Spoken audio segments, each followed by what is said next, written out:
Iniciamos el segundo bloque de nuestro programa. Gracias por continuar en sintonía de Canal 33. Esta noche nos acompaña en la entrevista el comisionado del Instituto de Acceso a la Información Pública, el licenciado Jaime Campos. Comisionado, buenas noches, bienvenido, gracias por aceptar esta invitación. Muchas gracias a ustedes, Lorena, Ana, Francesca, por esta invitación. Muchas gracias, comisionado. Por supuesto que tenemos preguntas bien específicas a lo largo de la entrevista, pero quisiéramos empezar con una breve explicación sobre lo que hace este instituto que usted preside, porque obviamente hay mucha gente que lo conoce, pero también hay mucha gente que desconoce cuál es el procedimiento para hacer uso del instituto. Bien, el Instituto de Acceso a la Información Pública nace hace 3 años en virtud de la Ley de Acceso a la Información Pública que está vigente en nuestro país desde hace 5 años.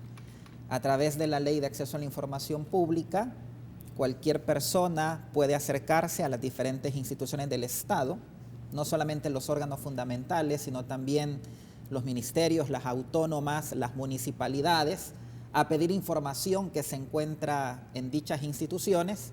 En caso de no darla, las personas pueden acudir al Instituto de Acceso a la Información Pública, quien actúa como una instancia superior y determina, luego de analizado cada caso concreto, si una información es pública y por lo tanto tiene que entregársele a la persona que la pidió, o si por el contrario esa información es reservada o confidencial, y en ese caso se le da la razón a la institución pública que la ha clasificado. Jaime, ¿qué pasa? Acláreme algo primero. ¿Son vinculantes las resoluciones del instituto? Son vinculantes y obligatorias las resoluciones del instituto para el universo de instituciones públicas en el país. Ahora, en estos 3 años, ¿ustedes se han encontrado con alguna institución que se rehúsa a entregar la información a pesar de que ustedes establecen que la tienen que entregar? Bueno, en efecto, nosotros hemos conocido aproximadamente en 3 años de gestión de más de 950 casos, la mayoría de ellos en virtud de que precisamente instituciones del Estado no entregan la información. Tenemos 13 casos en la Sala de lo Contencioso Administrativo de la Corte Suprema de Justicia.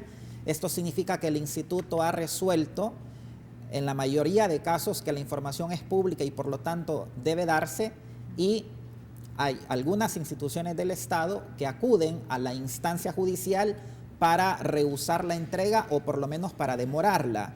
Ahí encontramos al Ministerio de la Defensa Nacional, encontramos al Ministerio de Economía, Bandesal, la Superintendencia del Sistema Financiero, para citar algunas. ¿Este gobierno, diría usted, que es realmente pro transparencia, o en el fondo se aplica mucho el tema de la reserva y de los documentos clasificados? Mira, nosotros hemos denunciado en los últimos meses que hay un abuso en la reserva de la información, entendiendo el abuso no tanto por la cantidad de la información que debería o no estar reservada, ya voy a explicar por qué, sino porque muchas instituciones del Estado no fundamentan, no razonan adecuadamente los motivos de una reserva. Debe quedar claro que de acuerdo con la Ley de Acceso a la Información Pública, la regla es la publicidad, es decir, una información que se encuentra en poder de las instituciones del Estado es pública, salvo que esté reservada o que esté clasificada como confidencial. A partir de este principio que se llama máxima publicidad, toda la información del Estado, o por lo menos en su mayoría, debería estar accesible al público. Sin embargo, hay ciertas razones que la misma ley establece como para que una información no sea pública. Por ejemplo, cuando pueda ocasionar un daño a un interés general, como puede ser la seguridad nacional o la seguridad pública. Ahí se justifica en principio una reserva. O cuando se trata de información privada o información personal que se encuentra en poder de las instituciones del Estado, esa información es confidencial. Es decir, hay que pedirle autorización previa al titular o dueño de esa información. Entonces, lo que hemos dicho como instituto es que el abuso en las reservas existe en que muchas instituciones del Estado no fundamentan adecuadamente, no razonan de manera adecuada los motivos de la reserva. Por ejemplo, en los casos de salud y educación, usted hablaba de que muchas de las reservas se dan porque son asuntos de seguridad nacional, pero por ejemplo, conocer costos generales como cuánto valen las llantas, cuánto valen ciertos insumos de educación, ¿por qué esto tiende a reservarse? ¿Por qué? ¿Qué es lo sorprendente o qué es lo discrecional que se está empleando en este aspecto? Una reserva a la información no debe ser ni arbitraria, ni antojadiza, ni tampoco discrecional, sino que tiene que estar adecuadamente fundamentada según lo establece la ley. Desconozco el caso particular del Ministerio de Educación y voy a citar por qué. Cada institución del Estado goza de autonomía o independencia para reservar la información que posee. Semestralmente sí están obligados a remitir al Instituto de Acceso a la Información Pública todos los índices de reserva. El instituto lo que hace es un registro centralizado de todos los índices de reserva, pero no tenemos por ley la facultad de desclasificar información de manera oficiosa.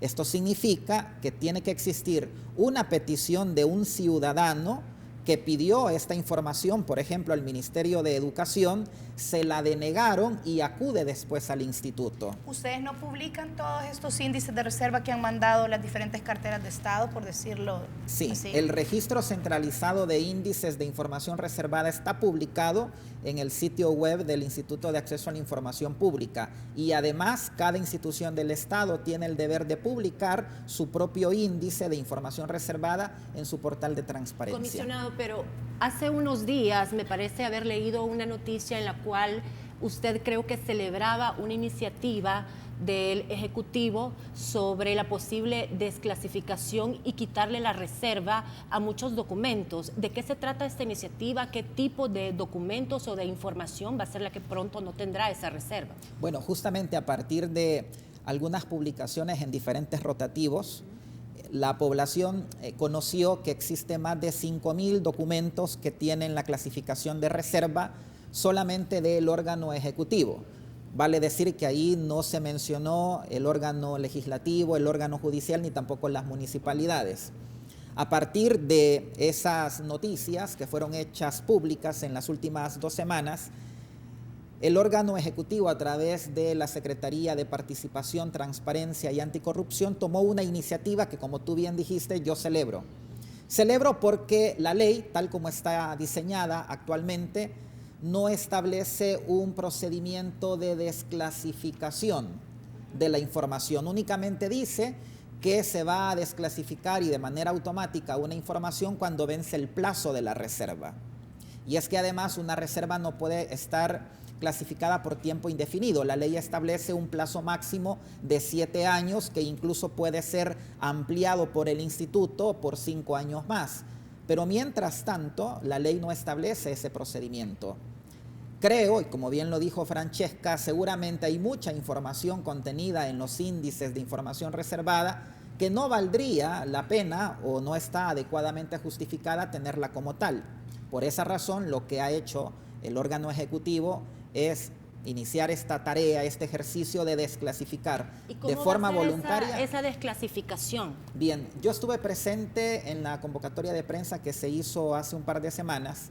Ellos van a convocar inicialmente a 15 instituciones del Estado, del órgano ejecutivo, incluyendo ministerios y autónomas.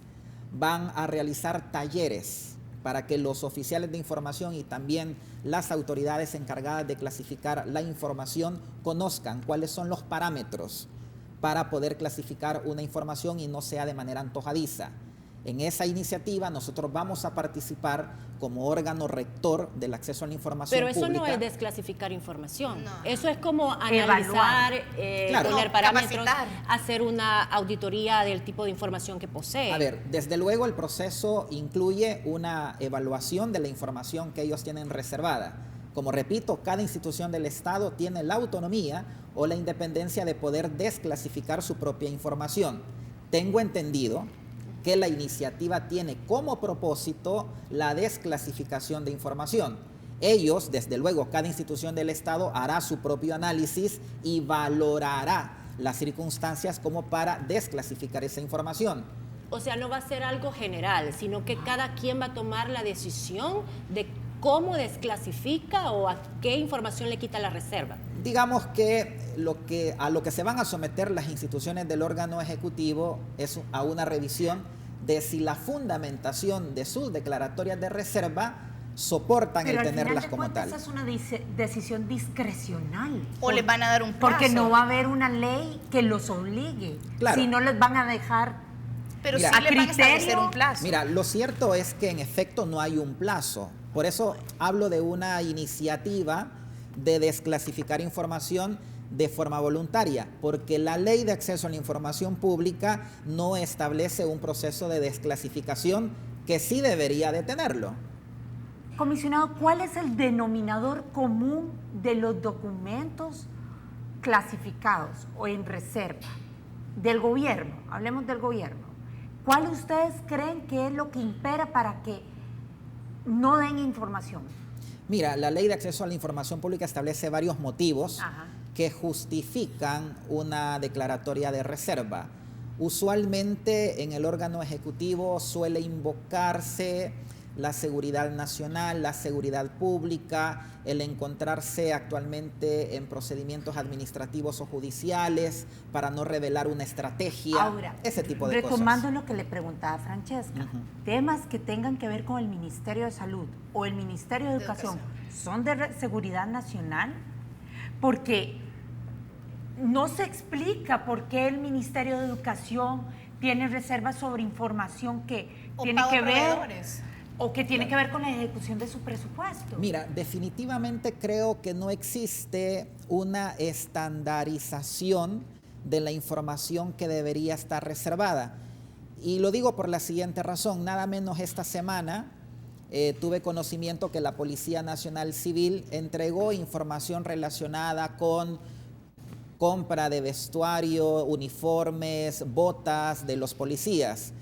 A lo mejor esa información relacionada con uniformes, qué sé yo, con calzado, estaría reservada en otras. Por ejemplo, tú citabas el caso del Ministerio de Educación. Entonces, ¿cómo es posible que una información para una institución del Estado sea pública y para otra esté reservada? Definitivamente no existe una coherencia y creo que es muy importante que exista una estandarización. Vamos a ir a la pausa comercial, a la primera de este bloque de las entrevistas. Ya volvemos.